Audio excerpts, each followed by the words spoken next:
Thailand के 3 शहर famous पर्यटन के लिए ये देश बदनाम हो गया। बहुत सारे लोग भारत से ना विवाह करने, दूल्हा दुल्हन रहेगा इंडिया का। चाइना जानबूझ के ऐसे काम में लोन देता है ना, आपका बिजली घर हमारे कंट्रोल में रहेगा। आज के टाइम पे किसी का फ्यूल और बिजली गया तो देश बर्बाद। एक चीज गौर से अगर देखिएगा आप, तो थाईलैंड जो है ना, थाईलैंड की राजधानी बैंकॉक, थाईलैंड की राजधानी बैंकॉक, बैंकॉक है थाईलैंड की राजधानी। वहां पे पर्यटन के लिए बैंकॉक है, इंडस्ट्रियल एरिया भी है बैंकॉक। वहां पे सफेद हाथियों का देश किसे कहते हैं? बैंकॉक। किसे? थाईलैंड को कहेंगे। अब देखिए ध्यान से मेरी ओर, यहाँ जो थाईलैंड है, अब नीचे देखिए, मेरी ओर ध्यान दीजिए। थाईलैंड नीचे आके पतला हो गया होगा, वहां समुद्र के किनारे एक शहर होगा फुकेट, पतला हुआ होगा जहां पे फुकेट। थाईलैंड का एक पर्यटक जगह है फुकेट। कौन जगह है? फुकेट। थाईलैंड की राजधानी देखिए बैंकॉक, मिल गया बैंकॉक। बैंकॉक के पास देखिए एक शहर होगा पटाया। कौन जगह है? पटाया। तो थाईलैंड के 3 शहर फेमस है घूम पर्यटन के लिए, पटाया, फुकेट और बैंकॉक। अब यहाँ चूंकि वैश्यावृत्ति ज्यादा होने की वजह से ये देश बदनाम हो गया। किसी भी चीज को अगर, जैसे अफगानिस्तान टेररिज्म की वजह से बदनाम हो गया, पाकिस्तान रेडिकलाइजेशन की वजह से बदनाम हो गया, वैसे थाईलैंड भी सब चीज के मामले में क्या हो गया? बदनाम हो गया। तो ये इधर वाला जगह कौन सा हो गया? फुकेट, ये बैंकॉक, या पटाया। कौन जगह? पटाया। आगे बढ़ जाए। अब एक चीज गौर से अगर देखिएगा आप, तो थाईलैंड जो है ना, नीचे आके एकदम पतला हो गया है। मलेशिया के पास नीचे आके क्या हो गया? पतला हो गया।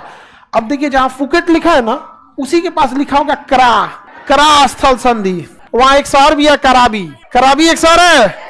तो कराबी भी किस लिए?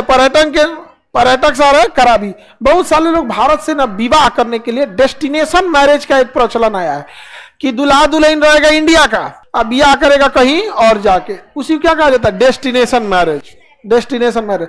तो थाईलैंड में ना डेस्टिनेशन मैरिज बड़ा सस्ता हो जाता है, और वो आज भी वहाँ राज दरबार वाली मतलब फीलिंग रहती है। वहाँ पे जनसंख्या कम है वहाँ पे, तो ये सब वहाँ पे ना पर्यटन के कई अलग अलग आयाम हैं वहाँ पे। अब किसी के पास ज्यादा पैसा है, डेस्टिनेशन मैरिज करना है, तो इंगेजमेंट भारत में होगा, सब कुछ भारत में। अच्छा जाएगा कहाँ पे?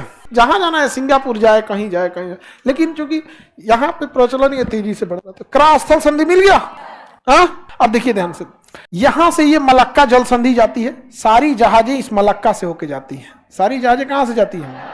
मलक्का से जाएंगी। यहाँ पे जापान से भी जाएगी तो मलक्का होके, कोरिया से भी मलक्का होके जाएगी। अब जापान, ये थाईलैंड जो है, जो क्रा जगह है वो बहुत पतला है वहां पे, तो उसको काटना चाह रहा है, कह रहा है कि अब सारी जहाजें इधर से जाओ। उसी को बनाना चाह रहा है क्रा जल संधि, क्रा नहर। कौन नहर? क्रा। बताइए क्रा नहर कौन देश बनाना चाह रहा है? किस स्थल संधि के पास? अंग्रेजी में अस्थमस बोलता है। अंग्रेजी में क्या बोलता है? क्रास्थमस। क्या बोलेगा? क्रास्थमस। मिल गया। अफीम उत्पादन के लिए थाईलैंड प्रसिद्ध है, सफेद हाथियों का देश। आगे बढ़े हैं, किसी को दिक्कत नहीं ना? थाईलैंड के ऊपर दिखेगा जगह मिलेगा लाओस। कौन जगह है? क्या लाओस समुद्र के किनारे है? लाओस एक स्थल बंद है, लैंडलॉक कंट्री है। कौन? लाओस एक लैंडलॉक कंट्री है। चाइना ने लाओस को लोन दिया। क्या दिया?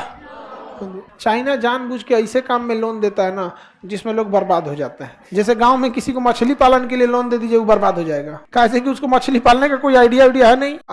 बस देखिए, कोई बिजनेस अगर पैसा कमाने के लिए कीजिएगा ना, तो सफल नहीं होगा।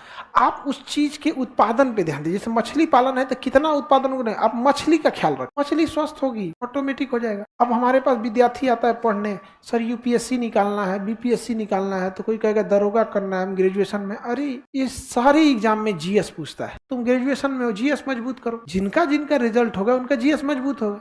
लेकिन ना, उसको चाहिए सिलेबस, उसको चाहिए टॉपर का इंटरव्यू, उसको चाहिए कुछ। टॉपर इंटरव्यू कैसे क्या देगा पता चलेगा जी? टॉपर बनने के बाद ना हुआ, उससे पहले क्या क्या किया उसको थोड़ी याद है। कोई भी चीज आप ही बताइए, आप पढ़ाई कोई आज से थोड़ी शुरू की है। मैट्रिक में कुछ पढ़े होंगे जो आज काम आ रहा है। तो ज्यादातर लोग क्या कहते हैं ना, रिजल्ट के पीछे भागते हैं। प्रोसेस देखिए आप, उसको काम की। तो चाइना ने भी ना लाओस को खूब पैसा दिया, लोन दिया, लोन डूब गया, दे नहीं पाया। तो उसने कहा कि ठीक है, हम आपको बिजली घर के लिए लोन दिए थे, आपका बिजली घर हमारे कंट्रोल में रहेगा। अब बताइए, किसी देश का बिजली घर किसी विदेशी कंट्रोल में चला जाए, युद्ध के टाइम पे बिजली काट देगा, अनहारे पगला जाएगा। आज के टाइम पे किसी का फ्यूल और बिजली गया तो देश बर्बाद। ईंधन खत्म, पेट्रोल डीजल तो खत्म हो जाता। लाओस एक ऐसा देश है स्थलबद्ध है, उसके नीचे कंबोडिया है। देखिए कंबोडिया मिला, कंबोडिया की राजधानी है नेमपेंग। कंबोडिया की राजधानी नेमपेंग मिल गया। कंबोडिया की राजधानी नेमपेंग है। कंबोडिया स्थलबद्ध है। क्या कंबोडिया गोल्डन ट्रायंगल में आएगा? कौन कौन आएगा गोल्डन ट्रायंगल में?